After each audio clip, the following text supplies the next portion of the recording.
Hello दोस्तों, मैं हूँ आपका होस्ट और दोस्त कुणाल कुमार। बार बार आता रहूँगा और आपके दिलों में जोश जगाता रहूँगा।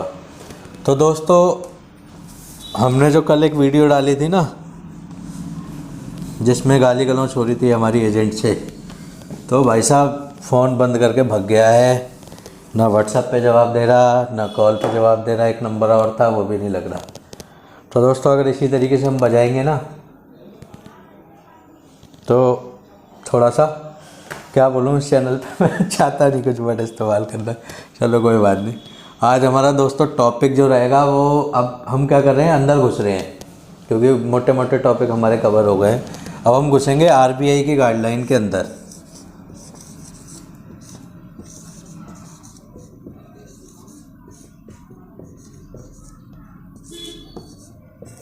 आरबीआई की गाइडलाइन, अभी मेरी बात हो रही थी, एक बैंकर का फ़ोन आया, तो वो क्या डिस्प्यूट हो गया सर, क्यों नहीं दे रहे, कैसे नहीं दे रहे। तो मैंने उसको समझाया कि भाई, जो मेरे साथ हुआ तो उस पर सॉल्यूशन दे पाएगा नहीं दे पाएगा मुझे उम्मीद नहीं है, लेकिन मैं तेरे से एक बैंक का कंसर्न रखता हूँ, तू मुझे उसका जवाब दे दे। वो कंसर्न ये है कि आरबीआई की गाइडलाइन 2007 2008, ये दोस्तों 2 साल इसलिए होती है, फाइनेंशियल ईयर होता है एक तरीके से, फाइनेंस के हिसाब से लिखते हैं, क्योंकि जो साल शुरू होता है वो होता है अप्रैल में, 1 अप्रैल को। तो वो 1 अप्रैल से शुरू हुआ और 31 मार्च, तो ये इस वजह से 2007-2008 है। जो इसमें गाइडलाइन पास की थी एक आरबीआई ने, उसमें क्लियर इंस्ट्रक्शन दिया गया था बैंकों को और एनबीएफसी को। वो तो एक गाइडलाइन हो गई, तो सभी पे एप्लीकेबल होती है। उसमें इंस्ट्रक्शन ये था कि जब भी हमारी कॉल, मतलब बोरोवर की कॉल किसी एजेंसी को दी जाती है, किसके लिए, रिकवरी के लिए, तो हमारे पास, मतलब बोरोवर के पास, हाँ, एजेंसी की डिटेल आनी चाहिए। क्या डिटेल आनी चाहिए?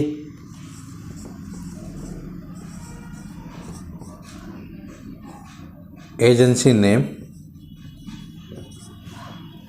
कि जी फलाना एजेंसी को, सपोज कुणाल कुमार,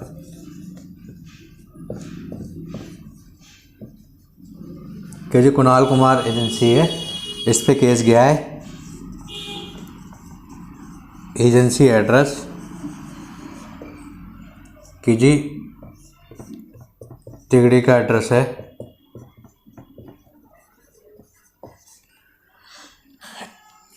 एजेंट का नंबर या एजेंसी नंबर,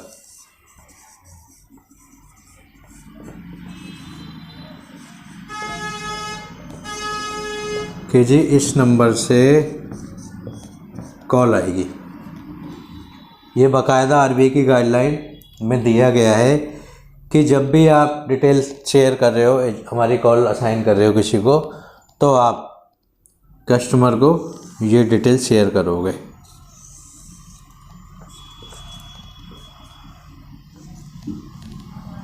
लेकिन कुछ बैंक करते हैं, कुछ चुनिंदा बैंक करते हैं, बाकी नहीं करते। अब यहाँ पे क्वेश्चन एक रेज होता है दोस्तों, क्यों नहीं करते? क्योंकि किंतु परंतु बंधु, अगर उन्होंने ये डिटेल दे दी और एजेंट ने मिसबिहेव कर दिया, तो भाई साहब हम तो इस एजेंसी को पकड़ लेंगे, इसको यहाँ पहुँच जाएंगे, उसकी गुद्दी पकड़ेंगे। कैसे बताऊँ दोस्तों, कुछ है नहीं, ये गुद्दी पकड़ के, हाँ भाई मेरे को गाली गलौच हुई है इस नंबर से, बता, ताड़ी ताड़ तैड़ी तैड़, उस पर शुरू। तो इसीलिए ये डिटेल शेयर नहीं होती है हमारे पास। अब ये क्यों नहीं होती, इनमें किसका हाथ है दोस्तों? इसमें बैंक भी इन्वॉल्व है, क्योंकि ये, अब मुझे आइडिया नहीं है, ये डिटेल जो शेयर होनी चाहिए वो एजेंसी के थ्रू होनी चाहिए, आरबीआई, वो मतलब बैंक से। कुछ आते भी है हमारे पास, एक बैंक है, मैं पूरा नाम नहीं लिखूँगा, ये बैंक से रेगुलर आता है कि जी आपका केस फलानी एजेंसी को साइन हो गया है। एक बैंक है एक्सी के, एक है एचडी के, इनसे ज़्यादातर आता है। इससे तो मैंने शायद, मैं देखूँगा तो 99% आ जाता है मैसेज, इससे मेरे हिसाब से 50%। तो ये क्या करते हैं कि डिटेल शेयर कर देते हैं जी फलानी एजेंसी, हालांकि इसमें भी एक गड़बड़ी करते हैं। ये नाम आ गया, ये आ गया, ये नहीं शेयर करते,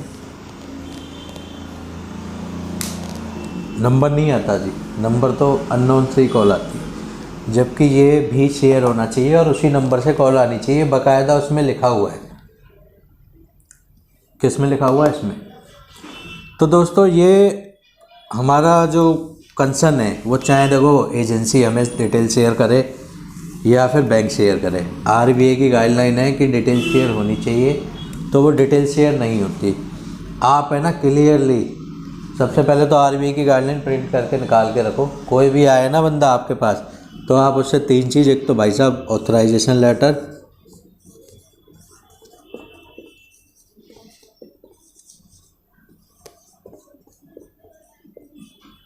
और दूसरा आईडी कार्ड,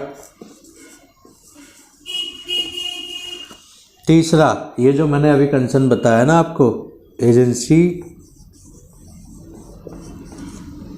डिटेल्स। कोई भी आएगा आपको पास, 2 चीज़ आपको कि जी बाबूजी ये दो, मेरे को पता कैसे चलेगा आप बैंक से हो। अगर बैंकर होगा तो उसके लिए दोस्त ऑथराइजेशन लेटर नहीं लगेगा, लेकिन वो भी कॉल करके आएगा, ये नियम है, लेकिन वो भी नहीं आता ये। तो ये 2 चीज़ आप जब आप दुरुस्त कर लोगे ना कि हाँ ये ओके हो गई है, ये ओके हो गई है, ये ओके हो गई है, उसके बाद आप इस पर बैठ जाओगे। जाहिर सी बात है, वो जब ये विजिट होती है ना तो बैंकर को लेके आते हैं, बैंकर से भिड़ जाओ, आरबीआई की गाइडलाइन निकाल दो कि जी फलाना गाइडलाइन में, और ये उसको बाकायदा हाईलाइट करके रखो, मैंने भी रख रखा है यूँ करके, हाईलाइट करके, हाईलाइटर होता है कि जी ये लिखा हुआ है, ये क्यों नहीं दिया मुझे। क्या आपका बैंक आरबीआई के हिसाब से नहीं चलता? चलता है तो ये भाई साहब ये क्यों नहीं दिया गया, वाई दिस कोलावेरी डी। तो आप क्लियर उससे भिड़ जाओ, और नहीं आ रहा ना काऊ में ज़्यादा बोल रहा है, तो आपके पास स्मार्टफोन है, तुरंत शुरू हो जाओ कि जी ये बाबू जी आए हुए हैं कुणाल कुमार जी, और ये कुणाल कुमार बैंक से आए हुए हैं, और ऑथराइजेशन लेटर लेके आए हैं, ये आईडी कार्ड दिखा रहे हैं, नहीं दिखा रहे हैं, फ़ोन में है, और जी इनका बैंक ये कह रहे हैं कि इनका बैंक ये वाली डिटेल शेयर नहीं करता जो अभी हमने बताई थी एजेंसी की, ये जी बाबूजी आरबीआई की गाइडलाइन को फॉलो नहीं करते। इस तरीके से आप वीडियो बनाना शुरू कर दें भाई साहब, लुप आ जाएगी। लुप आ जाएगी उसकी, तुरंत निकल लेगा जी, तुरंत क्लियर। आप बैठ जाओ, आरबीआई की गाइडलाइन जी फलाना। आप ये बताओ, आप बैंकर हो ना, आप बैंकर किस लिए बने हो? आपको नहीं पता आरबीआई की गाइडलाइन क्या होती है? मुझे बताओ जी, ये क्यों फॉलो नहीं कर रहा बैंक? बिल्कुल दोस्त स्ट्रांगली बैठ जाओ। आपकी जागरूकता ही आपको टॉर्चर से बचा सकती है। आपके पास जो कॉल आ रही है ना, कितना भी बैंकर सही, वो जो नंबर वाला जो मैंने लिखा था यहाँ पे कि एजेंसी नंबर,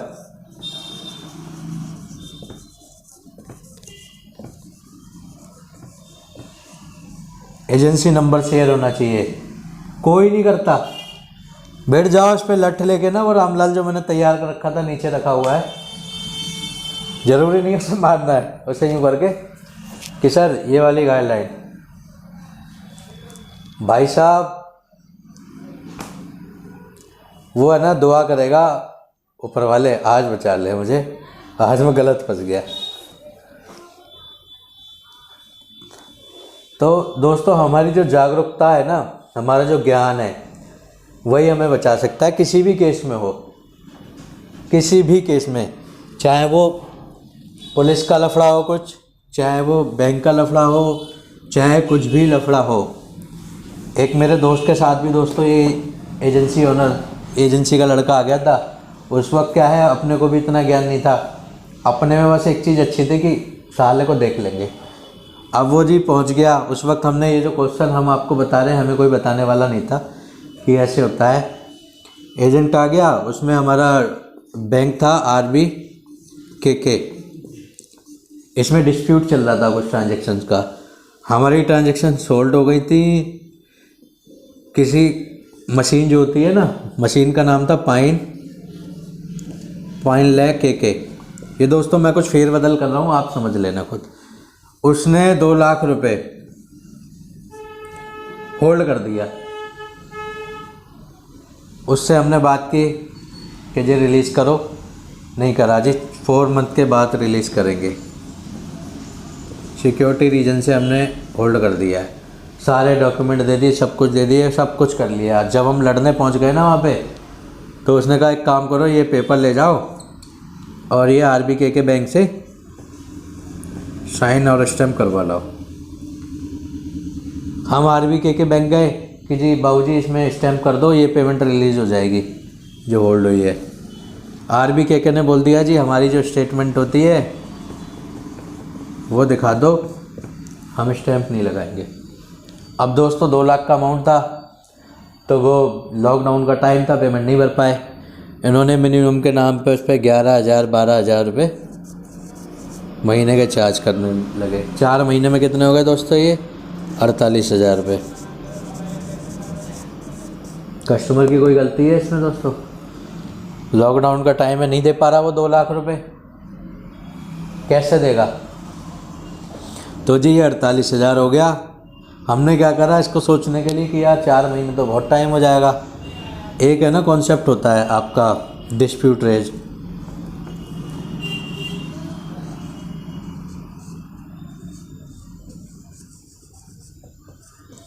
हमने डिस्प्यूट रेज कर दिया जी, फलानी पार्टी ने पेमेंट होल्ड कर दी है।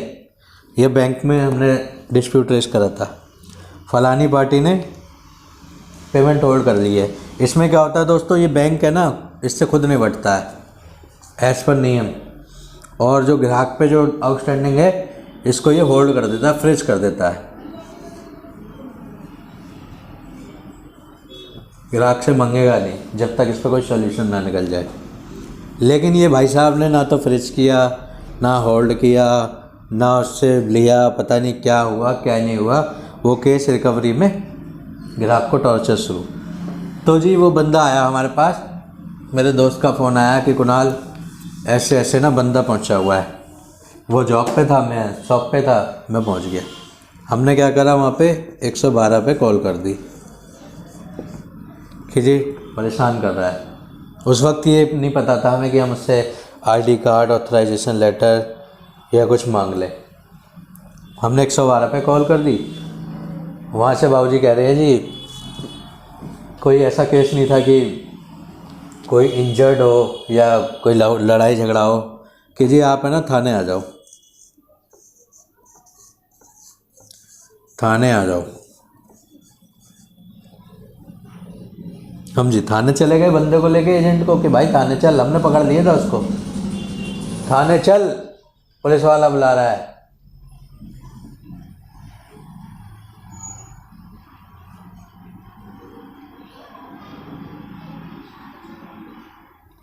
कि भाई थाने चल। अब वो जी हम थाने आ गए, क्योंकि आना पड़ेगा उसे।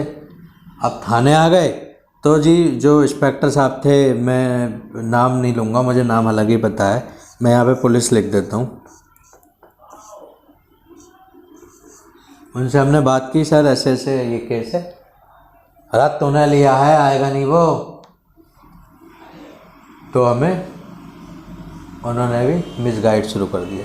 उस वक्त हमें नहीं पता था कि आरबीआई की गाइडलाइन ये होती है और ये डिटेल शेयर करनी पड़ती है, वरना हम उनको बाबूजी को बताते, सर ये तो ऐसे बोल रहा है, इसने फॉलो नहीं किया, कार्रवाई करो इस पर। देखो सीधी सी बात है, मैंने पैसा लिया है, नहीं दे रहा, उस पर लीगल कार्रवाई जो बनती है, I am ready to cooperate with them. लेकिन जो नियम वो फॉलो नहीं कर रहा, अनफॉलो आरबीआई गाइडलाइन।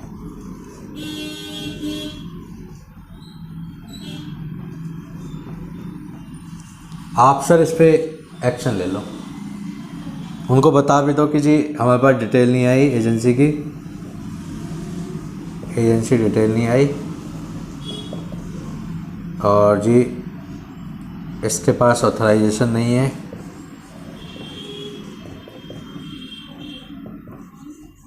इसके पास आईडी कार्ड नहीं है। ये 3 ऑफेंस किए हैं सर इसने। आप इस पर कार्रवाई करो। तो भाई साहब पुलिस साहब भी बोलेंगे कि जी यार ये तो मेरे से ज़्यादा इसको ज्ञान है।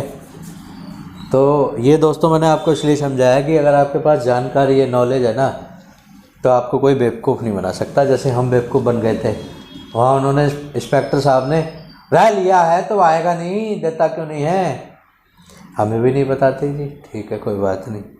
फिर हमने उसने हमें वादा किया कि भाई मैं इसको रिजॉल्व कराऊंगा। उसने बात कराई अपने मेंबर से जो भी थे उनके, मैं सर कल अपने सीनियर को लेके आ जाऊंगा, फलाना लेके आ जाऊंगा, इसको मैं रिजॉल्व कराऊंगा। तो वो ना रिजॉल्व हुआ और ना वो आया। हेलो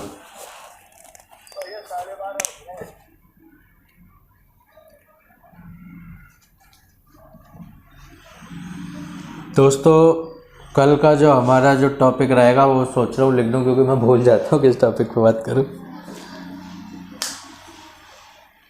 हाँ, डिस्प्यूट पे बात करेंगे हम।